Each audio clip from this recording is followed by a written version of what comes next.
A mais um vídeo repleto de histórias fascinantes. Hoje vamos explorar um dos maiores naufrágios da história e descobrir os tesouros perdidos nas profundezas do oceano. Estou falando do lendário Titanic. Há décadas, exploradores e mergulhadores têm se aventurado para resgatar e estudar os destroços desse majestoso navio. E o que eles encontraram é simplesmente incrível. Prepare-se para conhecer os 5 objetos encontrados nos destroços do Titanic que nos revelam segredos e nos transportam para uma época perdida. Então já deixe uma curtida aqui nesse vídeo e assista até o final. Número 1. Cartas de Amor. Além de ser um dos desastres mais famosos da história, o Titanic também é conhecido por sua história de amor duradoura, que vive nos corações de milhões de pessoas graças ao filme. Embora o herói mitológico Jack seja fictício, o próprio navio testemunhou o florescimento do amor verdadeiro em meio ao seu esplendor. A descoberta de uma carta de amor sentimental traz à luz essa narrativa de amor que evoca emoções que transcendem o tempo, encontrada nas profundezas da história. Um artefato fascinante, uma carta de amor escrita por Richard Geddes, comissário de cabine do Titanic, foi descoberta entre os objetos antigos desenterrados mais de 70 anos após o desastre. Tá, gente, agora calma aí. Eles acharam essa carta nos destroços do navio, provavelmente dentro de alguma coisa. Porque essa carta ela não se desfez, né, no mar. Isso é curioso, isso me deixa intrigada. Será que realmente ela estava nos destroços ou foi encontrada em algum outro momento?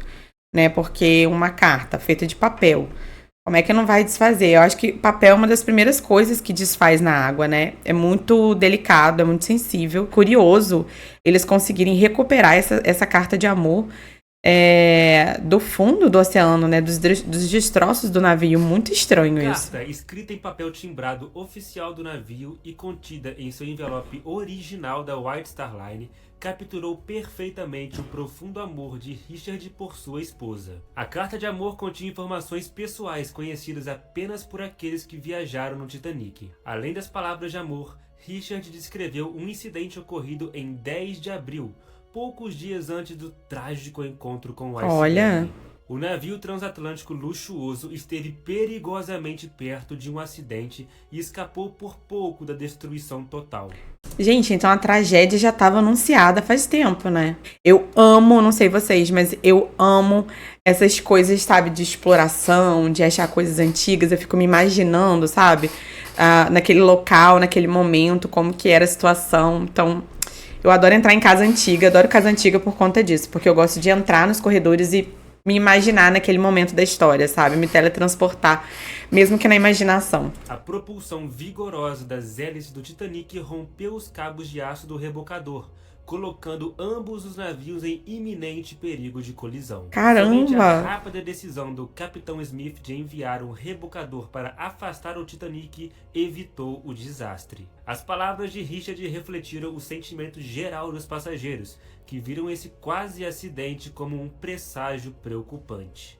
O incidente serviu como um sombrio lembrete da frágil balança entre a vida e o destino que permeava o ambiente do navio. A descoberta da carta de amor de Richard oferece uma visão singular e pessoal das pessoas envolvidas na grandiosidade do Titanic. Ela demonstra como o amor pode resistir apesar da iminente tragédia. Os comentários de Richard são preservados como autênticos e atemporais, graças ao papel timbrado e... Gente, agora outra coisa, outro detalhe, né? A letra cursiva, cara, muito linda, né? Eu sou apaixonada. Sou, assim, apaixonada mesmo pela letra cursiva, pela caligrafia. Que cuidado, né? Na escrita antigamente. Hoje em dia, a gente escreve de qualquer jeito. É um rabisco meio feio que ninguém entende nada. Porque a gente não tem mais costume de escrever carta, né, gente? Isso se perdeu há muitos anos lá atrás. Há pouco tempo, né, porque é uma coisa recente com o computador, a gente começou a escrever e-mail. E aí perdeu aquele encanto, né, das cartas e tudo mais, da própria letra de mão, sabe? Isso perdeu. Que pena, né? Algumas coisas que a gente lamenta muito. E ao envelope original. Número 2. Conjunto de chaves. Sabia que um conjunto especial de chaves teve um papel crucial durante o trágico naufrágio do Titanic? Essas chaves pertenciam a um destemido membro da tripulação chamado Samuel Heming, e foram possivelmente usadas para abrir as lanternas dos botes salva-vidas em uma câmara no convés inferior. Essas lanternas eram essenciais para proporcionar iluminação àqueles que tentavam escapar do navio naufragando. Emig arriscou sua própria vida ao adentrar o interior perigoso do Titanic para recuperar esses objetos que poderiam salvar vidas. Caramba, gente, isso é importante, né? Bem legal. E recuperar chave no fundo do oceano, coisa difícil isso. Enfim, legal. Com bravura inigualável, ele superou obstáculos e conseguiu escapar com as lanternas dos botes salva-vidas. Emig carregou consigo essas 3 chaves pelo resto de sua vida, Caramba. como símbolo do ato heróico que o libertou da iminente tragédia. Cara, então foi ele conseguir voltar, né, pra pegar as lanternas e depois voltar ainda pros botes salva-vidas. Como ele conseguiu isso? Eu vi em um dos vídeos, gente, que o naufrágio, ele demorou depois que o iceberg atingiu o casco do navio, né? O naufrágio, ele demorou cerca de 1 hora e pouco. É muito pouco tempo, gente, pra um tamanho de navio daquele, né? Eu acho que até hoje é um dos maiores navios que já existiu. E como é que pode uma coisa tão grande, tão frágil, né? A importância dessas chaves transcendeu o tempo, passando de geração em geração. Cada novo proprietário se conectou à história de coragem e determinação que elas representavam. Fantástico. Eventualmente, as chaves acabaram nas mãos de um colecionador particular, aumentando ainda mais o seu valor histórico. Os terríveis eventos do Titanic deixaram para trás diversos artefatos que foram adquiridos por colecionadores e entusiastas. Em um leilão realizado em 2016, uma chave de armário do Titanic foi vendida por uma impressionante quantia de $100 mil. Uau! Gente, eu acho que tudo que remete ao Titanic, eu acho que é a maior tragédia da história, né? Foi uma tragédia muito falada, não só pelo filme. O filme, claro, que ajudou muito a gente a entender e a ver a magnitude que foi essa tragédia. Mas, assim, eu acho que foi uma das tragédias mais vistas da história, que despertou maior curiosidade. E agora, por conta do naufrágio do Titã, né? Próximo ao Titanic, né? Com o motivo de ver o Titanic, porque as pessoas se submeteram a essa viagem. Então, voltou, né? Veio à tona agora novos vídeos, novas filmagens, outras curiosidades. Isso é interessante, gente. Isso faz parte da história, tá? Não é só por causa do hype de agora, mas porque realmente faz parte da história, hein? Eu sempre fico muito curiosa assim, com a história do Titanic. Sempre gostei muito de pesquisar sobre. Até porque eu sou apaixonada por história em geral. O leilão desses objetos, sejam eles as chaves que abriram caminho para a salvação ou a chave de um armário que um dia guardou pertences pessoais, nos aproxima desconfortavelmente da magnitude da tragédia. Número 3. Violino. Se você assistiu ao lendário filme de James Cameron, certamente se lembra da cena em que a banda corajosamente tocava enquanto o Titanic afundava nas águas gélidas. Mas você sabia que esse momento foi baseado em um incidente real? Entre os objetos recuperados do naufrágio estava o violino que foi tocado enquanto o Titanic se chocava com o iceberg. Uma banda composta por 8 músicos acalmou os passageiros e trouxe um pouco de ordem ao caos que se instalava enquanto os botes salva-vidas eram lançados ao mar. Gente, agora pensa, pelo amor de Deus, quem tem a coragem, a audácia de ficar tocando enquanto o navio tá afundando, gente? Eu seria a primeira a correr. É muita força de vontade, é muita calma, é muita frieza, vou dizer, hein? Ficar tocando enquanto o navio naufraga, não dá, gente. Não dá nem pra imaginar uma situação dessa. Eu achei que isso fosse fictício, mas pelo que eu tô vendo aqui, realmente existiu, né? Eu sou assim, eu fico encantada como que determinadas coisas, eu acho que os físicos podem explicar isso, mas como que determinadas coisas se mantêm intactas, né? Mesmo no fundo do oceano, com tanta pressão de água, né, gente? Como que pode as coisas não se deteriorarem? Inclusive o Titanic em si mesmo, como que não se deteriorou com a pressão, né? Com o peso de água em cima dele. Fantástico, fantástico, as coisas intactas. Testemunhas relataram que os músicos continuaram tocando até o fim, demonstrando um compromisso inabalável. Fantástico, hein? Nenhum deles sobreviveu à catástrofe. O Wallace Hartley, o líder da banda, estava entre os que perderam a vida. Seu corpo foi recuperado dos mares congelantes poucos dias após o naufrágio, e o estojo de seu violino ainda estava preso às suas costas. Caramba, foi por isso. Decidiu preservá-lo como uma lembrança comovente. Caramba! Nossa, essas histórias, cara, essas histórias são fantásticas. É triste, né? Que pena, porque é uma pessoa que foi responsável, né? Por acalmar as pessoas no meio daquele desespero todo. Impressionante como que conseguiu, né? Que conseguiu recuperar isso e a forma que foi. O corpo de Wallace Hartley foi sepultado na Inglaterra, acompanhado por dezenas de milhares de pessoas prestando suas homenagens. Os membros da banda tinham o direito de se salvar, pois não faziam parte da tripulação do navio, mas escolheram permanecer a bordo para confortar os passageiros condenados. Caramba! A melodia emocionante de Near My God to Thee, enquanto o navio afundava nas profundezas da escuridão. Que loucura isso! Que loucura! Ao mesmo tempo que é um ato heróico, né? Bem mórbido. É bem triste você saber disso. Mas foi um ato heróico, né? Porque eles fizeram isso em prol dos outros. Sabiam que às vezes não iam ter a chance de se salvar, de repente, não sei. Eu soube que primeiro foram as crianças e as mulheres, né? Que foram salvas. Enfim, é um ato simbólico que eles fizeram, heróico, e merecem todas as homenagens e tudo mais. O violino de Hartley foi devolvido à sua noiva Maria na época, e posteriormente foi adquirido por um colecionador britânico por impressionantes 1,7 milhão de libras. Até Caramba. hoje, ele é considerado um dos artefatos mais valiosos do Titanic já leiloados. Número 4. Enorme parte do casco. Uma parte imensa do casco do Titanic despertou a atenção do mundo, deixando uma marca permanente naqueles que tiveram a sorte de presenciar sua grandiosidade. Conhecida como a Grande Seção, esse artefato é o mais significativo já recuperado do fatídico navio, pesando 15 toneladas. Caraca, a saga do gente. casco começou em 1994, quando foi descoberta abaixo da superfície do oceano. No entanto, a operação de resgate não pôde ser realizada por vários anos, e uma tentativa corajosa em 1996 terminou em desastre quando um cabo que sustentava a enorme peça se rompeu.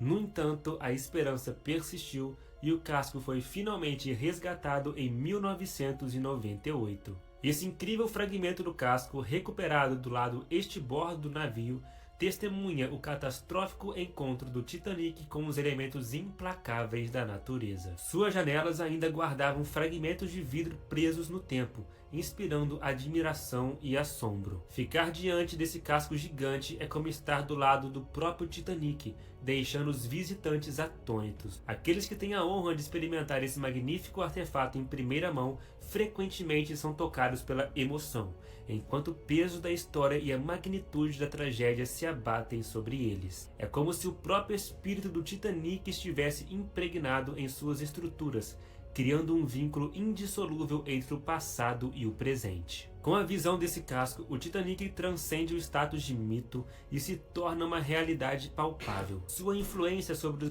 Gente, agora pensa, tá? Eu sou a favor de deixar do jeito que tá. Deixar do jeito que tá. Muita gente morreu ali. A minha família ela é metade católica, metade espírita kardecista. E tem muita coisa que eu acredito assim. Se você não acredita em espírito, se você não acredita em reencarnação, nada disso, ok, tudo bem, a gente tá aqui pra respeitar todas as religiões. Mas, gente, é muito sofrimento, sabe?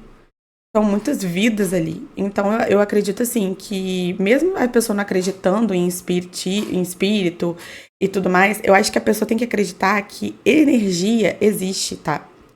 Energia boa e energia ruim. Uma energia de agonia, gente, de desespero, tá intrínseca ali, tá penetrante naquele ambiente do navio, sabe? Por isso que eu tenho, até passando essas imagens agora do naufrágio e tudo mais, isso me traz uma sensação bem ruim, sabe? Me dá uma sensação bem ruim, parece que é uma coisa que a gente não tinha que estar vendo mais. Eu fico pensando em tantas vidas que se acabaram ali, que se perderam, tanta gente que tinha tantas coisas que iam fazer ainda. Vidas de criança, gente, vida de, sabe, vidas começando. Foram muitos jovens que morreram também, muitas pessoas que ainda tinham muito que viver. Então, toda situação de tragédia, eu acho que tem essa energia ruim, sabe? Eu achava que nunca tinha que ter tirado nada dali.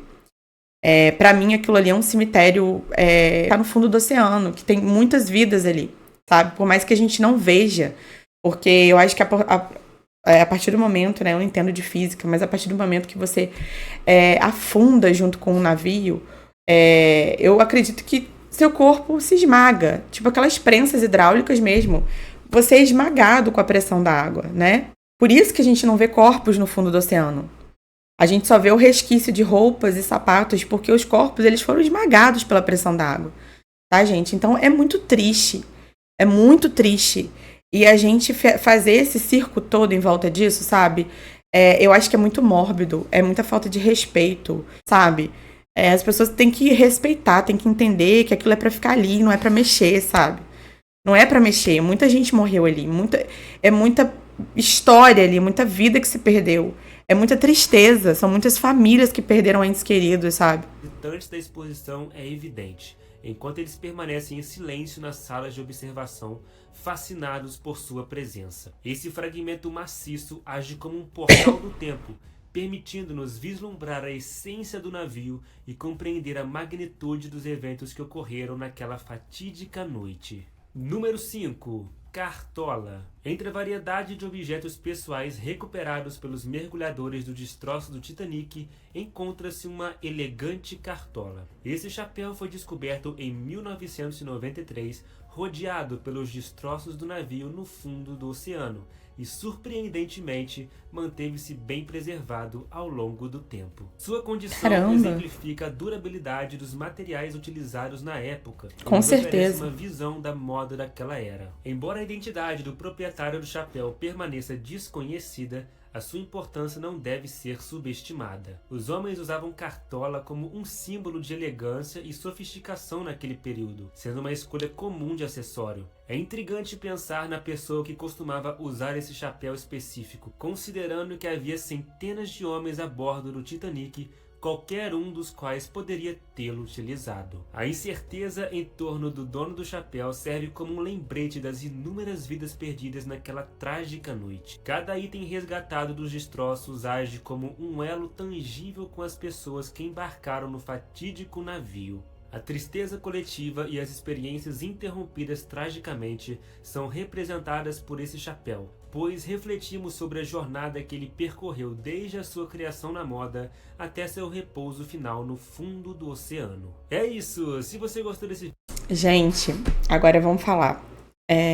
Questão do material que eles falam, né? É uma curiosidade, na época, hoje em dia, uma roupa que a gente acaba de comprar, você joga 3, 4 vezes na máquina, a qualidade você já vê que perde muito, né? Já tá aquela blusa meio esgarçada, aquela roupa meio esgarçada, meio com cara de velha. E antigamente, gente, os tecidos, as confecções, né? Tudo, às vezes, manual mesmo. Antigamente a gente tinha a profissão de alfaiate. Hoje em dia a profissão tá se perdendo, se já não se perdeu. Então a gente vê como que as coisas antigamente, elas tinham uma qualidade maior. Isso eu falo não só roupa, gente, mas tudo, tá? Eletrodomésticos duravam mais. Equipamentos mesmo, em geral, de casa, móveis. Os móveis que eram feitos de madeira, hoje a gente tem um MDF, MDP e por aí vai. Cara, hoje em dia a qualidade está muito ruim, né?